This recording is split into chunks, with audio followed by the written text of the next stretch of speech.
Hey guys, what is going on? It is me, Puncake Yoshi, or Alberto. Welcome back to another video. Today we are going to be discussing, reviewing, breaking down Max's original Harley Quinn. It's been a long time coming. Feels like every video I make I sound like a broken record, but I do want to apologize for the lack of consistency in my video uploading. Now more than ever, there was a long hiatus between this video and the last one, and that wasn't entirely on purpose. It just ended up happening with school, work, everyday, day-to-day activities. Kind of all piled up. Unfortunately, I'm not in the position where I could be doing this full time. I would love to dedicate my whole love onto YouTube, but in reality, I do have to go to work. I do truly love making these videos, and if you guys like my videos, be sure to hit that like button if it's something that you feel like I deserve, and subscribe, because that does help me. It does give me more traction. That's also really cool. Film Views is coming back. I'm thinking of making a little intro for it for fun, but nonetheless, we shall continue with our everyday shenanigans. You might be asking, why are you right here in this like weird place right now? I thought like a change of scenery would be kind of fun. You guys are used to seeing me in my computer. Right now, I'm on my beanbag chair, just chilling. And I got some pops up, some Harley Quinn pops, because I am an avid Harley Quinn fan. I became one, honestly, due to or in part full to this show. So I decided to change it up today, and hopefully you guys like the change of scenery. I will still be using the other one, but just for today, I wanted to test this out, see if you guys like it. And if not, we'll go back to the other one. So let's get into the nitty gritty of the Harley Quinn show. It's been a long time coming. Initially, it released in 2019. It is surprisingly going strong, even through a global pandemic happening between seasons 2 and 3, and DC's rampant purging that's been going on since the whole Snyder DCU mess was torn down in hopes for a brand new universe with James Gunn. That still hasn't officially started, but it will start very soon. But for some current events on the show, it has been renewed for season 5, to many people's surprise. Marketing still hasn't come out for the season, but there's a strong possibility that this might be the last season of Harley Quinn. It is a beloved show for me and the community that keeps up with everything Harley Quinn. Over the years, I became more of a Harley Quinn fan, and it all kind of started when I started watching this show. It sparked my curiosity for the character, whom I've known since the Arkhamverse, but I've never did a deep dive into her character type or even considered her as a functional character.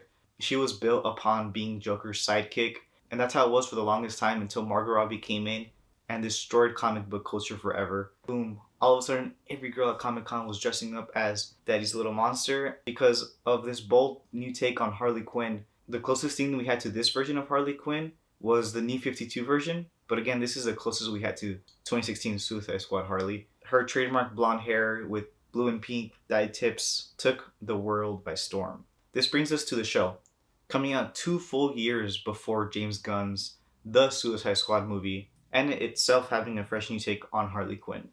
When you start off the series, it starts as you would expect. The cold opening is Harley Quinn in the original Jester outfit from the Batman animated series, and accompanying her is her significant other, the Joker, on a yacht. Immediately, and this will hook me right away, is the use of coarse language. It's there and it's prevalent, and it makes a clear statement. This is not a show made for kids, and it's not here to fuck around.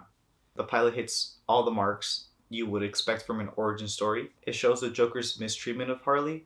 Well, that's always been there, but she's always had rose-colored glasses on, and she finally acknowledges him as the shitty person that he actually is. It's only through Poison Ivy that she's able to see something that should be super obvious, but you know, she fell in a vat of acid for him and convinced herself that the Joker is doing everything out of love instead of the truth. He could care less about her. He is probably just using her for status and nighttime pleasures, I'm assuming, because goddamn, the girl can move. But the episode ends with her pledging her independence from the Joker and his goons, beating the fuck out of him, and in a girl boss way, saying that she's gonna be the top villain in Gotham, which is where the rest of the series goes on. As a pilot, it gets the job done. It sets up her main goals and her aspirations, and adds to the foundation for the characters that we're about to see in the future seasons. Moving on from the pilot, season 1 in general, stylistically, I've noticed, has a different animation style than the rest of the series. From what I've noticed, characters look different than their season 3 counterparts. Not by much, but you can see the art direction change. Season 1's a little zanier, backgrounds are more detailed, They use thicker line art from what I've seen. It does add a level of charm that only the first 2 seasons have compared to the latter. But that's not necessarily a bad thing. It can mean that the later seasons are more rushed or there's budget restrictions. But I'm just grateful that we're still even getting seasons. And the writing, for the most part, we'll get into it, has stayed consistent. In episode 2, we get introduced to Kite Man. And honestly, the whole bar mitzvah scene is very comedic. Harley has an obsession with being part of the Legion of Doom. Even though Ivy does not support it, she thinks they're a bunch of wackos. We are introduced to Kite Man and his pursuit of a relationship with Ivy. Episode 3 follows the main motif of the season. Harley tries to find her band of misfits and ends up finding Psycho after calling Wonder Woman the C word, making him look like a total piece of shit to the villain and superhero community. She recruits the only people that will take her seriously. Episode 4 is a little bit of a filler, but there's a lot of comedy gold in there with Robin and Tawny. Episode 5 is where we get introduced to the wacky way that this show handles mind control and brainwashing. It's kind of like Inception, but they clench their butts, and whoever wants to participate in it becomes a vegetable. In this episode, King Shark and Borgman effectively join Harley's crew.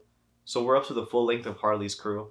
Poison Ivy, Dr. Psycho, Clayface, King Shark, and Borgman. And Harley. Borgman is an honorary member that shows up from time to time, but doesn't really go to all the dangerous missions. Episodes 6 through 8 follow Harley's misadventures in trying to be recognized as a supervillain. Episode 9 is where shit gets real. Probably the most story-driven episode thus far, and it takes a turn from what I was personally expecting. I was expecting a sitcom-style show from the previous 8 episodes, but here we get story. And that's what sets it apart from other shows that I've seen with this style of comedy. She gets the status she always wants and joins the Legion of Doom, but that's quickly taken away from her after the Joker manipulates her yet again. Ivy sees this on television and is shocked that she doesn't respect herself enough to see all the shitty things that Joker has done to her. So bitterly and aggressively, Ivy infiltrates a factory on her own and gets ambushed. Harley Quinn figures this out in the next episode and reunites with the crew to save Ivy. The city's water supply is contaminated with Ivy's pheromones, which causes a post-apocalyptic landscape for the next couple episodes. Joker kills Ivy. The final episode is spent with Harley trying to infiltrate the Joker's tower. Joker captures her team, and Harley is given an ultimatum. In order to save her team, she has to do his bidding. He leads her to the vat of acid that Harley is all too familiar with, but instead, it'll return her sanity. Just as she's about to jump in, Ivy is resurrected and drops Joker in the vat of acid. A solid start to the series, and it has its own vibe that worked for it, but there was still a ton of material that the writers had to work with, which brought us to season 2. Season 2 is probably my second favorite season. Essentially, Gotham is a no man's land after the collapse of Joker's tower and the mayhem from Ivy's trees. Batman has disappeared since he's injured, which inevitably leaves the supervillains to section off Gotham. And this is the reason why this is such a fun season. It reminds me of Arkham City. If you guys have played that game, you would know that the city has devised a plan to wall off a city near Gotham where only criminals and the criminally insane could live. Sounds like a shitty idea, and that's because it totally fucking is. But it sets the tone for the game and makes an eerie story even cooler as you're trying to figure out the discrepancies going on and saving your life in the process. Harley, being Harley, disapproves of their control and wants her own chunk of Gotham, if not the whole thing under her rule. So she goes to war against the main members of the Legion of Doom. She starts off with Penguin for doing her dirty in the previous season, and then devises a plan to take over the Riddlers, Two-Faces, Mr. Freeze, and Bane's territories. During episode 2, she infiltrates Riddler University as a schoolgirl with Ivy, and we get introduced to Barbara Gordon, who will be a huge character in the series. It's cool seeing her progress and origin story in becoming Batgirl. I did appreciate seeing that. Harley captures Riddler in this episode and has him run in a perpetual hamster wheel. Episode 3 follows Catwoman's shenanigans. She betrays the crew, but Ivy's life in that situation allows her to ask Kite Man to ask the question again. In the next episode, King Shark, Clayface, and Harley infiltrate Mr. Freeze's lair. They get captured trying to infiltrate his lair, but Harley asks Freeze if she can call a lifeline. She calls Ivy because she thinks that Ivy can help Freeze figure out a cure for Nora. Little does Harley know that they're trying to find a venue for their wedding, but she ditches Kite Man to help Harley. Ivy creates a cure, but in order to save Nora, someone needs to do a blood transfusion with the cure, which would kill the aide. Freeze, being the Chad that he totally is, sacrifices himself for her. Harley sees this as like the ultimate act of love, which is honestly pretty valid. That leaves Two-Face's and Bane's territories left. Batman and Batgirl take care of them in the next episode with Alfred. Episode 6 starts with Harley and Ivy encountering a sane Joker who's bartending at a restaurant. They go into a flashback reminiscing the time that they first met. It's a very solid episode. Their old versions play a lot like the full villain version of Ivy to be, and pretty acid Harley. At the end of the episode, they are captured by Two-Face, who takes them to a kangaroo court where they are sentenced to the pit. A fun take on Bane's imprisonment area in the middle of the desert. Now that I think of it, it's referencing the pit from the Dark Knight trilogy. I don't know why I just got that, but it just clicked in my head in this moment. In this episode, Harley plots to escape using George Lopez's helicopter, don't ask. But her plan is foiled, which leads to Ivy making an impromptu speech, allowing them enough time to escape. But just as they were about to reach the end, Bane catches up to them. To save Ivy, Harley sacrifices herself. Ivy's able to make it to the top. Harley's able to make it to the top as well. And for the first time in the series, they share a very passionate kiss. It was wholesome, it was perfect. The setup was there, but it wasn't expected, so it still caught me by surprise when I first watched it. Initially, when me and my bro started watching the show, we were intrigued for research purposes, of course, when we saw a gif on Twitter of Poison Ivy and Harley kissing in a just married car. We had no idea what the show is about, but we immediately knew we had to watch it. So I kind of already knew they were going to be a thing. And if you were to watch this show at any point for the first time, chances are you've already seen, heard, or know that Harley Quinn and Poison Ivy end up in a relationship. It's the reason me and my boys started watching it, and it's probably the reason why a lot of people watch this show. It is a big selling point to incentivize people to watch the show. The show continues with Harley trying to reconcile her feelings over Ivy when they shared the kiss. Harley decides to take over Gotham, but she needs an army, so she travels to Apocalypse, Darkseid's home, to get a parademon army. Gordon's army in Gotham confronts Harley's parademon army, so she massacres a fuck ton of people. It's kind of insane. When Ivy sees the slaughter that Harley caused, she brings her back down to Earth, and Harley lets go of her parademon army. Psycho is so mad at Harley, since she was so close to world domination, that he quits the crew.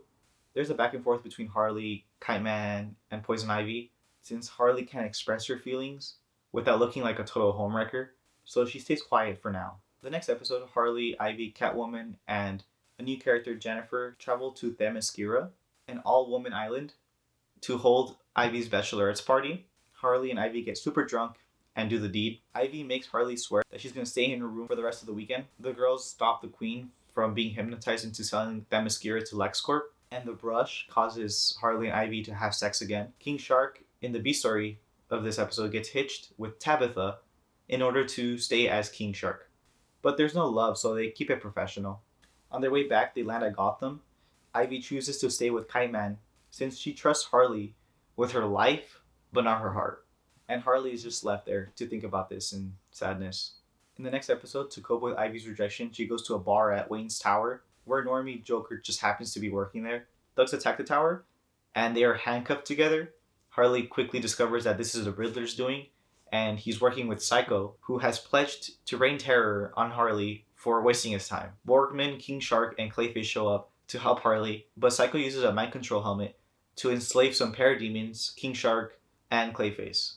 Borgman, for the first time in the show, sacrifices himself so that Gordon, Harley, and Joker can escape. This is the first death of the series, from a main character. It was pretty interesting to see. To jog his memory, and so he can be more used for Harley, Harley takes Normie Joker back to Ace Chemicals, where he pushes him into a vat of acid to turn him back. Joker now comes back and remembers his mafia boss past, but also remembers the last 6 months that he spent with Bethany, who has helped him recover from the rubble of the last season finale. Darkseid then orders Psycho to kill Harley, while Ivy and Kite Man prepare for their wedding. Psycho's parademon army damages Ivy's wedding dress, so she goes sicko mode on him, but he brainwashes her. Harley, Joker, and Batman go to Bethany's house, and with the help of Zatanna, they are able to free the Justice League from the Book of Fables since last season. Good callback. In a sad scene, Harley decides it's finally time to confess her feelings for Ivy, just as she's about to kill her. Kite Man rescues Harley and takes her to his apartment. They digitally upload Borgman to his electronics. The Justice League takes on the Parademon Army during this time. Psycho unleashes King Shark, Clayface, and Ivy on the Justice League. Ivy neutralizes the Justice League using her pheromones, and they bring Harley back to her mall hideout. Psycho forces Harley and Ivy to fight, but Harley kisses Ivy. She was hot. Distracting Psycho long enough to free Ivy. They fight Psycho and neutralize him. Darkseid offers Harley his full army to take over Earth. But for the first time in the series, she declines because she doesn't want to be a supervillain anymore. That's character development. When Darkseid dips, Psycho shows all of Gotham, Harley and Ivy having sex. Not sure how he got this footage, but I think it was when he was mind controlling Ivy. Kite-Man sees this, which brings us to the season finale. Ivy confronts Kite-Man and assures him that it didn't mean anything, and she secured the corn factory, the venue that he's always wanted, so he agrees to continue the wedding. In Arkham, Two-Face convinces Gordon to arrest all of the villains attending the wedding so Gordon can earn enough recognition to run for mayor. Harley is imprisoned at Arkham during this time and refuses her team's breakout to attend the wedding. Two-Face, being the instigator that he is, tells Harley what he told Jim Gordon, so she goes to help Poison Ivy. At the venue, she attacks a random waiter who she thought was Gordon, which gets Ivy pissed. She doesn't want her to Harley things up the wedding. She agrees to be complacent during the rest of it. Despite this, during the ceremony, she's able to spot the plan and stop Gordon after he gasses up the place. But this causes a war between the villains and GCPD. Kite-Man, frustrated with Harley and all the crazy shit in Ivy's life, is able to see through her and see her true feelings and realizes that Ivy doesn't truly love him. Kite-Man, interestingly, breaks up with her even though Harley was there ready to officiate the marriage. Harley and Ivy escape. There's a big explosion. Ivy confesses her feelings for Harley and they kiss on a just married car. Overall, a super solid season. Probably my second favorite season next to the next one, but I can definitely see this one being someone's favorite. Now, season 3 starts off with a sharper animation style. 2 weeks after confessing their love for each other, they go on an unofficial honeymoon, Harley clearly being the more excited one. They visit Eden, a place that Ivy created. During this, Harley finds out that Gordon caught King Shark and Clayface to lure them out, so they return to Arkham to break them out. During this, Harley spots Amanda Waller, who taunts her for not doing anything villainous in years. For her own ego, she captures Amanda Waller and takes her to Eden. Suicide Squad member Plastique shows up to fight Harley, which destroys Eden in the process. Plastique dies and Waller escapes. Harley apologizes for the damage and offers to help her with her plan to terraform the world. Gordon in the Beast story still is looking to become mayor. In the next episode, Ivy shares a plan with the crew to turn Gotham into Eden, and they pledge to help her. And on their first mission, it goes terribly, so Ivy chooses to work alone. Nightwing leaves Bloodhaven and comes back to Gotham, but struggles to reach the Bat Fam. Harley and Batgirl, respectively, bring their teams to an escape room to learn the value of teamwork, but it turns out to be a Riddler coy. To get out alive, they all have to work together. Ivy, during this time, tries to create a serum for Eden, but it destroys the layer, and Frank gets telekinesis. The next episode is more comedic. The crew moves into Catwoman's old apartment, and Harley learns that they've been nominated for Best Couple at the Villies. Kite-Man shows up with his new girlfriend, Golden Glider. There are some mishaps. Harley and Ivy learn valuable lessons. Ivy realizes that she should be more supportive of Harley's antics, and Harley realizes that Ivy's love isn't a word itself. So they leave the Villies, come to know that they actually end up winning. In the next episode, Harley, King Shark, and Clayface start a band that disrupts Ivy from continuing her work on the serum. But to avoid conflict, she chooses to lie about Catwoman's rules and tiptoe around the real problem. When Harley finds out that Catwoman is so controlling, she destroys the security cameras. Frank is kidnapped, and there is no footage of who took him. They find an owl-shaped badge, which Harley recognizes as the Court of Owls. They infiltrate the club, which happens to be a cult that has a giant orgy at the end of it. Harley finds out Ivy lied about Catwoman's rules, and she finds out that Ivy and Catwoman had a thing in the past. Gordon is also trying to get funded for his mayoral campaign. Ivy explains her history with Catwoman and apologizes to Harley, and they make up. Frank then wakes up in an unknown lab. The next episode starts with Ivy struggling to locate Frank using the green, so Harley suggested to take a break to clear her head. They go to New Orleans with Nora to visit the Swamp Thing, who has a strong connection to the green. Nora and Swamp Thing hit it off, but have emotional baggage. Nora, despite this, is able to give Swamp Thing a chance. This causes Ivy to have an emotional breakthrough and helps her reach the green, where she learns that Bruce Wayne is holding Frank at Wayne Tower. The next episode has little to no Harley in it until the very end, but this episode follows Joker in his attempt to run for mayor against Gordon. Despite his best effort, Gordon drops out of the race, making Joker the mayor. This is where Harley and Ivy show up at the end of the episode. when Joker becomes mayor. Episode 7 starts with Ivy being sick from using the green. Harley offers to help Ivy by kidnapping Bruce while she recovers. She goes to a gala at Wayne Tower, but Batgirl is there, and despite wanting to be really good friends, she has to stop her. They are captured by a Mad Hatter, but Harley is able to talk her way out of it, villain code. She ends up feeling guilty for leaving Batgirl there, so she goes back to save her. She ends up beating the shit out of Mad Hatter. King Shark, in the B story of this, returns home to his father's funeral. He lets his brother get crowned to rule, but learns about his plan to sell his land to the Ocean Master, who is their arch nemesis. So they end up fighting, and King Shark ends up killing his brother accidentally. Harley returns home with Bruce Wayne tied up. Bruce refuses to reveal where Frank is. The crew asks Psycho to help them enter his mind. In his mind, Bruce only has a repressed memory of his parents dying over and over again. Harley interferes with the memory by holding a young Bruce Wayne from the traumatic event. This causes the rest of the people to leave the memory, and Harley is left alone in Bruce's consciousness. Harley finds the rest of Bruce's memories and discovers how he became Batman. She helps him find a memory where he feels safe, which happens to be the Christmas before his parents died. In return, he reveals that he's holding Frank to revive his dead parents. Harley wakes up at Wayne Manor, where she and her crew was captured by the Bat family. She fails to convince Bruce to work through his drama with her or anyone, but he chooses to go through with his plan. With Frank's powers, Bruce is able to awaken every corpse in Gotham. It causes a plant-based zombie apocalypse. Harley, Batgirl, and Nightwing work together to stop the apocalypse. Ivy finds out that she's able to control the zombies with the green, but realizes she can use them to terraform the city, so she helps the zombies. At Wayne Manor, King Shark is able to help Bruce realize his mistakes and helps him kill his undead parents. Ivy announces her plan for Gotham at a jazz festival, but seeing how dangerous it is, Harley tries to talk her down of it, but can do nothing without hurting her feelings since she's meant to support her. She throws herself into some zombie vomit, infecting herself with the zombie virus. Ivy is forced to reverse everything to save her life. Tough situation. In the season finale, they set up the next season very well. Ivy is approached by Lex to lead the Legion of Doom, while Harley is named hero for saving Gotham. Ivy plans to kill the Joker per her agreement with Lex. Harley wants to help her but chooses to console Bruce while watching the movie instead. Harley realizes she does not want to be a villain anymore. Even though Ivy accepts her position, she fears she might lose Ivy because of it. Ivy assures Harley that she will love and support her no matter what. Joker announces Bruce's arrest for endangering Gotham and evading taxes. Bruce accepts his consequences and asks Barb to lead the Bat-Fam while he's gone. Harley uses her PhD to continue to help Bruce and joins the Bat family. And that's where we leave season 3 off canonically. There's a special Valentine's Day episode after this, which is super funny and a little emotional. Harley tries to figure out what Ivy's best Valentine's Day is throughout the episode because she tried to give everything to her this Valentine's Day, but she noticed that she had one better, so she was trying to figure out which one it was. Her obsession leads her to doing outrageous things to figure out which one was her favorite. Ivy reveals at the end that the best Valentine's Day she's ever had was the one where she first met Harley, because she was the first person to ever make her feel special.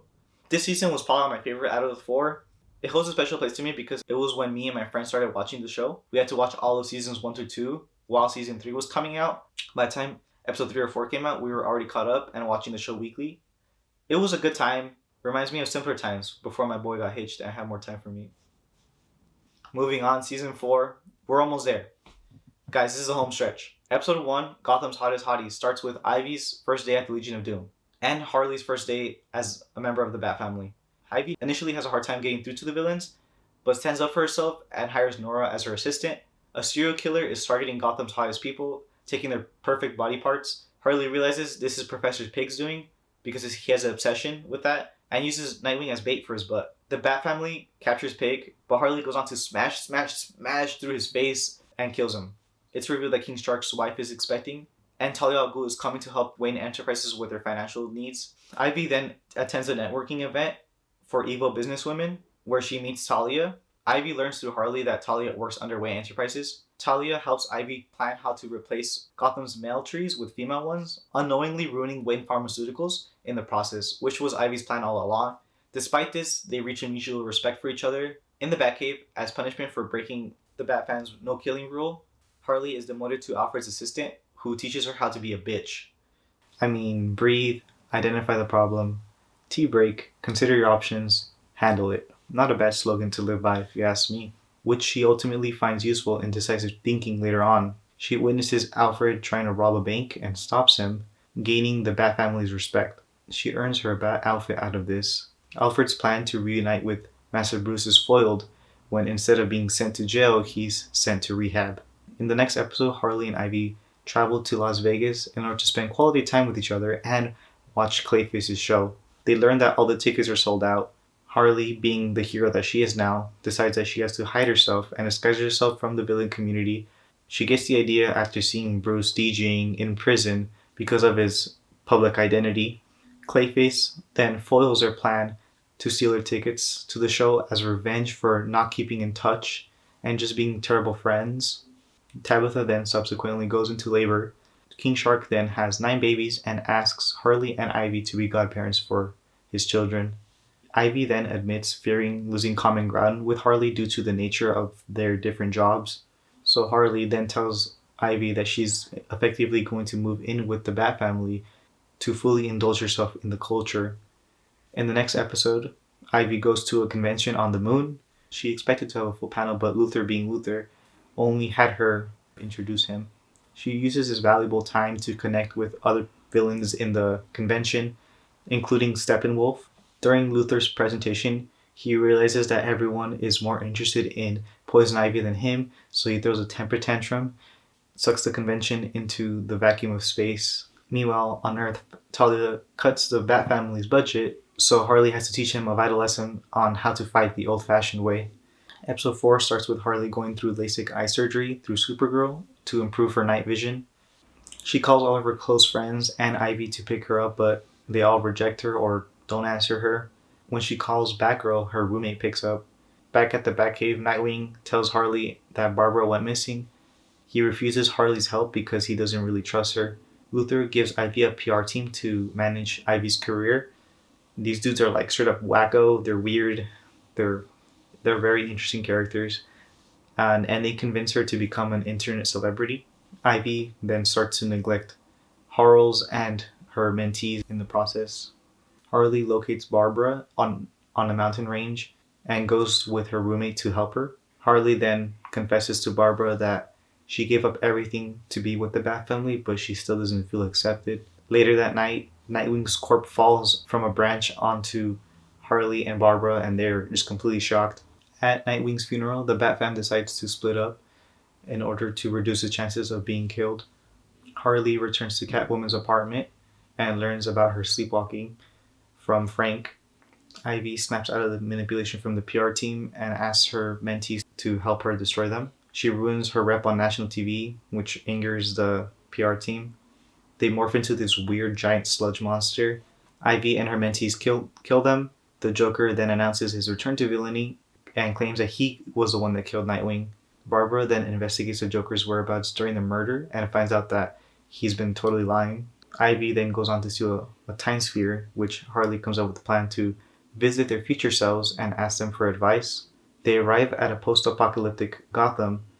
They find out that their future selves are dead, Robin being in control of pretty much all of Gotham. Harley and Ivy meet their future daughter, named Neytiri, after the Avatar girl, but she ends up selling them out to Robin. Neytiri blames her parents for her upbringing and says that they lacked communication. One of King Shark's adult children helps them escape. When they arrive back into the present, they arrive 6 days after the apocalypse has already started. In a flashback episode, Bane travels to Italy to prove himself to Nora when she asked him for a pasta maker that Ivy wanted. Luther plans to thicken the ozone layer, but the laser that he used on the moon is too short, so he decides to use Volcanus powers to heat up the atmosphere enough for Luther to use his laser to block the sun. Almost immediately, Gotham society crumbles into chaos in 6 days. Harley and Ivy return from the future at the end of the episode and realize that Luther's plan was to weaken Superman all along. Harley and Ivy discover Harley has a clone that Gordon created using a microwave at the Legion of Doom's headquarters. Harley, being the new superhero that she is, suggests that Ivy use her LexCorp board power to vote Luther out so they can legally turn his laser off. To secure an important vote, she organizes a golf tournament but ends up killing the board member. Despite this, his wife still votes with Ivy because Harley did save her life. Clone Harley reveals she witnessed Harley kill Nightwing during her sleepwalking episodes. Psycho confirms this by entering into Harley's memory and seeing it himself. She asks the Flash to turn back time 5 minutes to prevent him from knowing this, so she's in the clear at this point. Clone Harley sets out to imprison regular Harley, leading them to fight. OG Harley ends up winning. She splats Potato Harley on the floor, but she knows that she failed as a hero, and she announces to Barb that she is going to be leaving the Bat family. Joker then pops up out of nowhere and shoots Batgirl. In the season finale, Harley questions her moral compass when she cannot bring herself to kill the Joker for crippling Batgirl. Harley joins Ivy on the moon to celebrate Luthor's party, but Ivy secretly wants to kill him. They learn that he captured a weakened Superman and sucked the powers out of him for himself. Realizing she can't beat him and no one is interested in making a change, Ivy quits her job and joins with Harley to destroy LexCorp. Batgirl helps Ivy and Harley in the hospital as Oracle. They hack the laser to blow up LexCorp, Wayne Enterprise, and the Legion of Doom headquarters. Steppenwolf then sends Luthor to Apocalypse for his misdeeds. Harley saves Superman before the moon cracks open, finally realizing both her good and bad side. 3 days later, Superman regains his powers and fixes the moon. Bruce is then released from prison and becomes Batman again. Harley and Ivy form a new team with Barbara and Catwoman and call themselves the Gotham City Sirens to uncover the truth of Nightwing's grave robbery. Lastly, we are left off with an image of Nightwing coming to life in a Lazarus pit. And this takes us to today. In case you needed a review, this broke down the entire story of Harley Quinn from start to finish. This season was very solid. You can tell there's a lot of work put into the animation and voice acting. Some of the story beats can seem a little bit pieced together and a little bit random at times, but that's totally okay from a show that is 4 seasons deep and attempting to create an original series with only inspiration from the comics to work with. Now, what about current news? As of today, it has been renewed for a 5th season with no release date yet, but you can expect it to come either later this year or early 2025 with the recent trends. They have been able to get this out fairly quickly in the past couple of years, with hiccups only from COVID and production issues behind the scenes. We're honestly going to have to see how marketing goes for the next season. It is possible that it might be the last. What I would definitely hate is for them to make the season and leave us on a cliffhanger and never make a season 6. At least with a heads up, with this being the final season and it being marketed that way, the writers are able to properly end the series and have a proper send-off for these characters that we built a connection for all these years. We also know that Kite Man is getting a spin-off show on Max. There's no release date yet, but I can assume that it'll come out around the same time as season 5. Harley Quinn, Poison Ivy, King Shark, Clayface, Psycho, Joker, Jim, Barbara, Bruce, Catwoman, and so many more had such great character development, and I'm honestly excited to see what they can come up with in the next season. This isn't film views, but after such an extensive overview of the show, I think it's proper that I give it a proper rating, and without a doubt, I would be giving this 10 broken hammers out of 10. This show has a lot of horror and funny moments that I think anyone of the maturity age would love. But for today, I'm going to wrap things up. Let me know if you guys want more breakdown content and reviews of shows that have come out or will come out. I love cartoons, I love animation, and I would be willing to do anything in that genre or even live action. As always, guys, stay safe. Bye-bye.